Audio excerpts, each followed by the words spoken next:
Dear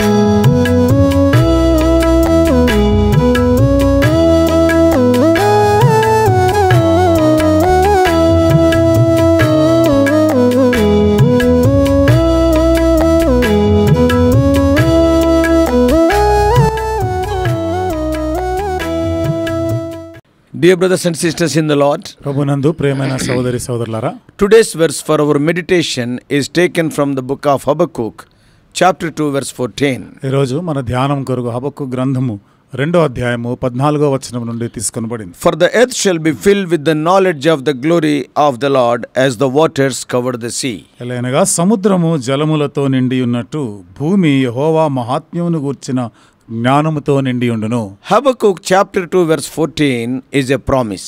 హబక్కూకు గ్రంథము 2వ అధ్యాయం 14వ వచనం ఇది ఒక వాగ్దానం. Let me say it again. మరొకసారి నేను చెప్తాను. The earth will be filled with the knowledge of the glory of the Lord as the waters covers the sea. సముద్రము జలములతో నిండి ఉన్నట్టు భూమి యెహోవా మహాత్మ్యమును గూర్చిన జ్ఞానముతో నిండి ఉండును. Amidst all the challenges that Habakkuk is walking through, హబక్కూకు ఎలాంటి సవాలుతో కూడినటువంటి ఆ పరిస్థితులు గుండా వెళ్తూ, and that the people of God are experiencing at this moment in their history, as Habakkuk is writing, this promise suddenly breaks through. ఈ సమయంలో దేవుని ప్రజలైనటువంటి వారు చరిత్రలో ఇలాంటి పరిస్థితులు గుండా వెళ్తుండగా ఈ హబక్కూకు గ్రంథంలో మనం చదువుకున్న ఈ వాగ్దానం ఉన్నట్టు అకస్మాత్తుగా ఈ మాటలు అక్కడ చెప్పబడినట్టు చూస్తున్నాం. It's like a sun rays. ఇది ఒక సూర్యోదయం లాంటిది. Just the light just coming over the horizon, and we are reminded that one day these trials shall pass.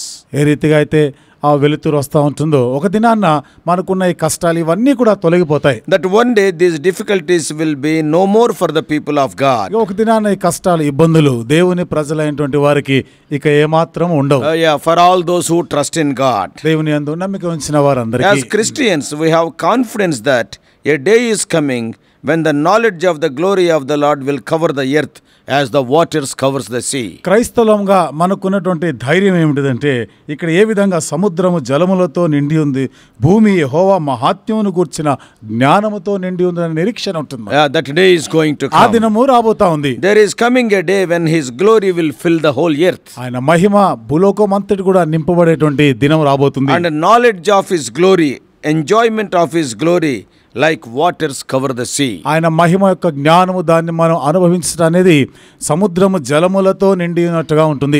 Picture this promise in the New Testament of a new heaven and a new earth coming. ఈ వాగ్దానాన్ని క్రొత్త నిబంధనలో నూతన ఆకాశము నూతన భూమి గురించిన వాగ్దానంతో మనం అదృశ్యంగా చూస్తే, this is what Jesus taught us to pray for. ఇది యేసుప్రభువారు ఇదే కదా మనకి ఆయన ప్రార్థన చేయాలని నేర్పించింది కూడా. Your kingdom come. నీ రాజ్యము వచ్చును గాక. Your will be done on earth as it is in heaven. నీ చిత్తము పరలోకంలో ఏ విధంగా నెరవేర్చబడుతుందో భూమి మీదను నెరవేర్చబడును గాక. And it is going to happen one day. ఇది ఒక దినాన జరగబోతుంది. So Habakkuk 2:14 prays for Jesus' name to be known by all. కాబట్టి హబక్కూకు గ్రంథం 2వ అధ్యాయం 14వ వచనంలో యేసు నామము అందరికీ కూడా తెలియపరచబడాలనే ప్రార్థన. Indeed, Jesus will wipe away every tear from our eyes. అయితే యేసు ప్రభువారు మన కనుల ప్రతి బాష్ప బిందువును కూడా తుడిచివేయనై ఉన్నాడు. He will be praised as Lord and Savior and King by all nations. సమస్త వంశముల ద్వారా ఆయన రాజుగా ప్రభువుగాను ఆయన కీర్తించబడతాడు. All the tribes and all the peoples and all the languages will acknowledge it. సమస్త వంశములు ఆయా రకాల భాషలు మాట్లాడేవారు దేశ జనాలు అందరూ కూడా ఈ మాట ఒప్పుకుంటారు. Because the knowledge of the glory of the Lord will cover the earth. ఎందుకనగా యెహోవా యొక్క మహాత్మ్యమును గురించిన జ్ఞానముతో భూమి అంతా కూడా నిండి ఉంటుంది. That's why we pray the Lord's prayer. అందుకనే మన ప్రభు యొక్క ఆ ప్రార్థనని ప్రార్థన చేస్తుంటాం. Our Father in heaven, పరలోకమందున్న మా తండ్రి, hallowed be your name in all the earth. భూలోకమంతట కూడా నీ నామము పరిశుద్ధపరచబడును గాక. May your kingdom come. నీ రాజ్యము వచ్చును గాక. May your will be done on earth as it is in heaven. నీ చిత్తము పరలోకంలో ఏ రీతిగా నెరవేర్చబడుతుందో భూమి మీదను నెరవేర్చబడును గాక. Cause your name to be known and exalted and enjoyed as holy in all the earth, over all the earth. కాబట్టి భూలోకం అంతట కూడా నీ పరిశుద్ధ నామము తెలియపరచబడును గాక. And it may be exalted. అది హెచ్చించబడును గాక. People may enjoy it. ప్రజలు దాన్ని అనుభవించుదురు గాక. O Lord, cause your kingdom to come. నీ రాజ్యము వచ్చినట్లుగా చేయండి. Your will be done on earth as it is in heaven. నీ చిత్తము పరలోకంలో నెరవేర్చబడుతున్నట్లుగానే భూమి మీద కూడా నెరవేర్చబడును గాక. So this verse prays for Jesus to come to save us from sin. కాబట్టి యేసు ప్రభువారు వచ్చి మన పాపం నుండి రక్షించాలనేటువంటి ప్రార్థన చేస్తున్నట్టు ఈ వచనంలో చూస్తున్నాం. We know that will only happen. It only happen when sin and suffering and death are finally gone. పాపము, శ్రమలు, మరణము అంతిమంగా తొలగించబడినప్పుడే ఇది జరుగుతుంది అన్న సంగతి మనం ఎరుగుదాం. Now that will happen only when Jesus returns. ఇది యేసు ప్రభువారు తిరిగి వచ్చినప్పుడు మాత్రమే జరుగుతుంది. When Revelation 21 and 22 is a reality. ప్రకటన గ్రంథం ఎప్పుడైతే ప్రకటన గ్రంథం 21, 22 ఇవి వాస్తవ రూపం దాలుస్తాయి. So that's why we pray along with Revelation 22, come Lord Jesus, come quickly. అందుకనే ప్రకటన గ్రంథం 22వ అధ్యాయంతో పాటు మనం కూడా ఈ ప్రార్థన చేస్తున్నాం. ప్రభు అయిన యేసు రమ్ము, త్వరగా రమ్ము. We pray, come quickly to save us from this world of sin and suffering. ఈ పాపము, శ్రమలతో నిండి ఉన్న ఈ లోకము నుండి మమ్మల్ని రక్షించడానికి రమ్ము అని ప్రార్థన చేస్తాం. Save us from sin in our own lives, and we see it played out in our lives. మా సొంత జీవితాల్లో ఈ పాపం నుండి మాకు విడుదల నీవు, మా జీవితం అంతా కూడా ఈ పరిస్థితుల నుండి రక్షించు. And not only from our lives, from our families, from our churches, and from our culture and our country around us. మన జీవితంలోనే కాకుండా మన కుటుంబ జీవితాలు, సంఘ జీవితం, సమాజ జీవితం, మన దేశంలో కూడా వీటిని జరిగించుము. So God, we long to see an end to sin and all of its effects. కాబట్టి దేవుడు ఒక దినాన పాపము, దాని వలన వచ్చే పరిణామాలు, ఫలిత ఇవన్నీ కూడా ముగింపు చేయబోతున్నాడు. Oh God, we long for that day when the knowledge of your glory covers the earth like the waters covers the sea. దేవా, ఏ రీతిగా అయితే జలములతో, సముద్రము జలములతో నిండి ఉంటుందో, భూమి యెహోవా మహాత్మ్యం గూర్చిన జ్ఞానంతో నిండి ఉంటుందో ఆ దినం కొరకు వేచి And ఉంటున్నాడు. all the nations will be praising you. సమస్త వంశములు నీ నామమును కీర్తిస్తూ ఉంటారు. See carefully the language Habakkuk uses. హబక్కూకు ఇక్కడ ఉపయోగించిన భాష మీరు జాగ్రత్తగా గమనించండి. Habakkuk does not say that the earth may be or could be filled with the knowledge of the glory of Yahweh. భూమి అంతా కూడా యెహోవా మహాత్మ్యంతో నిండి ఉండబోతుంది, నిండి ఉంటది అని చెప్పడం లేదు. ఉండొచ్చేమో అని చెప్పడం లేదు. But అయితే so the Spirit of God through him says that it shall be, it is a must, it will be sure. దేవుని ఆత్మ ద్వారా చెప్తున్న మాట ఇది నిశ్చయముగా, ఖచ్చితంగా నిండి ఉంటుంది అంట. Whatever tumults and hardships, whatever horrors and upheavals, whatever overthrows or traumas, this is where all our created reality is headed to. ఎలాంటి గందరగోళమైనటువంటి పరిస్థితులైనా, భయానకమైన పరిస్థితులు, తిరుగుబాటు కానీ ఏ పరిస్థితులైనా కానీ మనము వీటి ద్వారా మనం సాగి వెళ్ళిపోతున్నాం. One day we are going to face the reality. ఒక దినాన ఈ వాస్తవికతను మనం ఎదుర్కోబోతున్నాం. To be drowned into life by and saturated down to the superstring fibers with the knowledge of the glory of God. One day we are going to enjoy those things. ఒక దినాన వాటన్నిటిని కూడా మనం అనుభవించనే ఉన్నాం. What does it mean? అంటే అర్థం ఏమిటిది? Well, consider the final phrase. చూడండి, చివరి భాగాన్ని గమనించండి. As the waters cover the sea. తెలుగులో మొదటి భాగంలో చూస్తున్నాము, సముద్రము జలములతో నిండి ఉన్నట్టు. In a similar way, అదే రీతిగా Habakkuk anticipates a day when the revealed and recognized beauty of Yahweh God will so pervade every dimension of existence. కాబట్టి యాహవే దేవుడు అన్ని దిశలో కూడా ఆయన వ్యాపించి ఉండేటువంటి ఆ సంగతిని గురించి అది ప్రత్యక్షపరచబడి బయలుపరచబడుతుందని హబక్కూకు చెప్తున్నాడు. And even more than a change in creation itself, ఇంకా సృష్టిలో జరిగినటువంటి మార్పు మాత్రమే కాకుండా already the creation is declaring the glory of God. ఇప్పటికే సృష్టి అంతా కూడా దేవుని మహిమను వివరిస్తూనే ఉంది. The vision implies that the humans inhabiting the new creation will have wholly redeemed and spiritual senses such that sight and sound and taste and touch and smell and all the rest will immediately and without mediation communicate the beauty of God. కాబట్టి దర్శనం ఏమని చెప్తుందంటే దేవుని యొక్క ఆ సౌందర్యాన్ని, ఆ మహిమను అది చూపిస్తుంది, అది ప్రత్యక్షపడుతుంది, వెంటనే ఇది జరగబోతుంది అన్న సంగతి బయలుపరుస్తుంది. Those people are who are redeemed, మరి విమోచించబడినటువంటి ఆ ప్రజలైనటువంటి వారందరూ కూడా sight, వారి యొక్క దృష్టి ద్వారా, through their sound, వారి యొక్క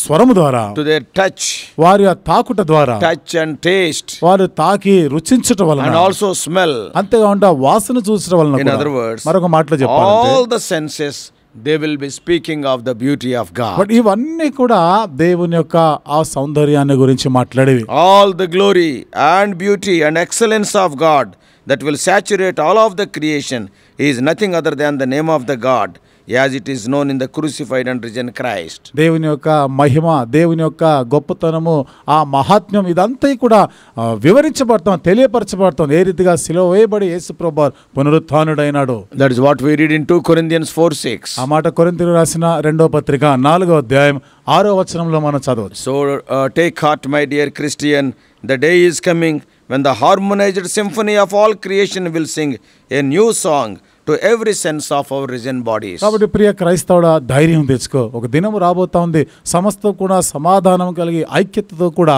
ఇవన్నీ కూడా జరగబోతా ఉన్నాయి. The surpassing beauty of Yahweh, as he has revealed in the crucified Son who is risen, we are going to witness. కాబట్టి ఏ రీతిగా క్రీస్తు వారు సిలువ వేయబడి పునరుత్థానుడైనాడో ఆ రీతిగా యాహ్వే యెహోవా యొక్క ఆ యొక్క మహిమను, ఆ యొక్క సౌందర్యాన్ని చూడబోతున్నాం. So in the midst of life's turbulence, మరి జీవిత కష్టాల మధ్య the promise of Habakkuk 2:14 stands as a lighthouse on a stormy sea. హబక్కూకు 2:14 ఉన్నటువంటి ఈ వాగ్దానము ఎంతో గందరగోళం అలజడితో ఉన్నటువంటి ఆ సముద్రము తుఫాను పరిస్థితిలో మనకి ఒక దీపం కనబడినట్టు. when your boat is struggling in the midst of a great storm in the sea, నీ ఓడ, నీ దోణి ఆ యొక్క తుఫానులో, గొప్ప తుఫానులో, సముద్రంలో చిక్కుబడినట్లుగా ఉన్న పరిస్థితి చూసినప్పుడు you do not know which way to go. ఎక్కడ వెళ్ళాలో దిక్కుతోచనే పరిస్థితిలో ఉన్నప్పుడు, in such a dark situation, అలాంటి ఆ చీకటి పరిస్థితిలో, in such a stormy situation, అలాంటి ఆ తుఫానుతో ఉన్న పరిస్థితిలో, in such a dangerous situation, losing hope on our lives, అలాంటి ప్రమాదకరమైనటువంటి పరిస్థితిలో ప్రాణాలు కూడా ఉంటాయన్న ఆశ వదులుకున్న పరిస్థితి. And at that time, ఆ సమయంలో suddenly if you see a lighthouse, అకస్మాత్తుగా మీరు ఒక వెలుగును చూస్తున్నారనుకోండి, a lighthouse in the seashore, ఆ సముద్రంలో మనం చూస్తాం ఒక లైట్ హౌస్ ని మనం and then what a hope. ఎంతటి నిరీక్షణ కలిగిస్తుంది అది. So Habakkuk 2:14 is like that. హబక్కూకు గ్రంథం 2:14 అలాంటిది. It is a divine assurance that God's glory, his essence and his truth will one day envelop the earth as effortlessly and completely as the waters covers the sea. దేవుని యొక్క సత్యము, దేవుని యొక్క మహాత్మ్యం ఒక దినాన్న ఏ రీతిగా సముద్రము జలములతో నింపబడి ఉందో దేవుని మహిమ ఇట్లా ఆవరించబడి ఉంటుంది. సత్యం అది. This vision is not just about the future. ఈ దర్శనము, ప్రత్యక్షత అనేది కేవలము భవిష్యత్తు కొరకు మాత్రమే కాదు. It is a call to action for us today. ఈ రోజు మనము ఆ ప్రకారంగా పని చేయడానికి కొరకైన పిలుపు ఉంది అందులో. So imagine a world saturated with the knowledge of the Lord's glory. చూడండి, ఈ ప్రపంచంలో దేవుని యొక్క మహిమ జ్ఞానంతో నింపబడిన దృశ్యాన్ని మనం చూడొచ్చు. Where every heart and mind is illuminated by his love and grace. ఇక్కడ ప్రతి హృదయ మనస్సు ఆయన యొక్క ప్రేమ, ఆయన యొక్క కృపతో వెలిగించబడి ఉంటుంది. This prophecy tells us to be the vessels of his light. ఈ ప్రవచనము ఆయన వెలుగు యొక్క ఆ పాత్రల గురించి చెప్తా ఉంది.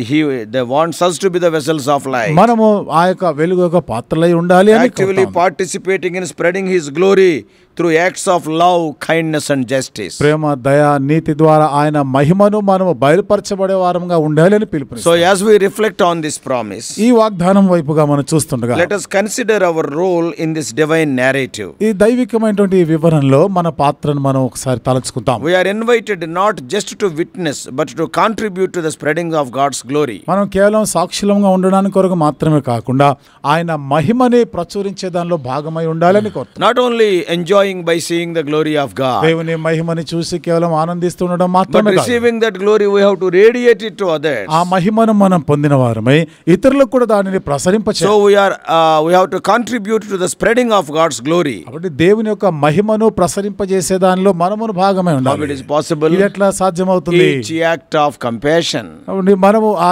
జాలితో కూడినటువంటి ఆ క్రియ జరిగించాలి. and also జాలితో చేసే ప్రతి పని, జాలితో చేసే ప్రతి పని, every word of truth we speak, సత్యంతో మాట్లాడే ప్రతి మాట, and our steadfast faith in the face of adversity. ప్రతికూల పరిస్థితుల్లో మనం నిలకడైన స్థిరమైనటువంటి విశ్వాసం కనపరచడం ద్వారా All these things people can see the glory of God in and through us. వీటన్నిటిలో కూడా మనలో, మన ద్వారా ప్రజలు దేవుని మహిమని చూడగలుగుతారు. So today ask yourself, కాబట్టి ఇది నీకు నీవు ప్రశ్న వేసుకో. in what ways can I reflect God's glory in my daily life? నా అనుదిన జీవితంలో ఏ రీతిగా దేవుని యొక్క మహిమను నేను ప్రతిబింబింపజేయగలను? How can I contribute to making the knowledge of God's glory known in my community and beyond. దేవుని యొక్క మహిమ జ్ఞానమును నా సమాజంలో నేను వారందరికి ప్రసరింపజేయలాగిన నా వంతుగా నేనేమి కృషి చేయగలను. Yeah, we have to examine our life. మన జీవితాలని పరీక్షించుకోవాలి. And we have to live radiating the glory of God. మరి దేవుని యొక్క మహిమను ప్రసరింపజేస్తూ జీవించాలి. May God help us. దేవుడు మనకి సహాయం చేయనుగాక. Let us pray. ప్రార్థన చేసుకుందాం. Loving heavenly Father, ప్రేమగల మా పరలోకపు తండ్రి, it is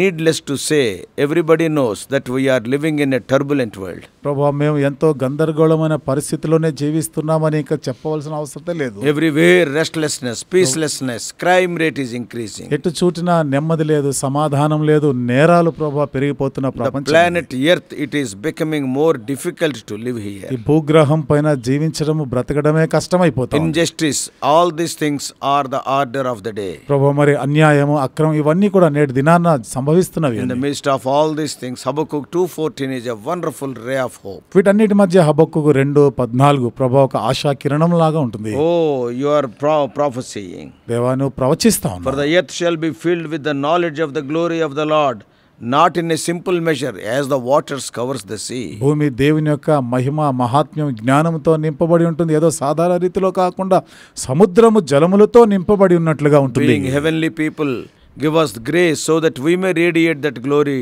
to the people around us. పరలోక ప్రజలముగా ప్రభువా, మా చుట్టూ ఉన్నటువంటి ప్రజలైన వారికి నీ వెలుగుని, నీ మహిమను మేము ప్రసరింపజేయవారం Through our good deeds, మా యొక్క మంచి క్రియల through వలన, the words we speak, మేము మాట్లాడే మాటల through ద్వారా, our way of living. మా జీవిత విధానం ద్వారా O Lord, speak to us. ప్రభువా మాతో మాట్లాడండి. We may show forth the glory of Christ to the whole world. క్రీస్తు మహిమని సర్వలోకానికి మేము కనపరచువారముగా చేయండి. Lead us throughout this day. ఈ దినమంతా ఇక్కడ మమ్మల్ని నడిపించండి. We do pray in the mighty name of our Lord and Savior Jesus Christ. మా ప్రభువును రక్షకుడైన యేసుక్రీస్తు వారి శక్తిగల నామములో ప్రార్థించి వేడుకుంటున్నాము తండ్రి. ఆమేన్.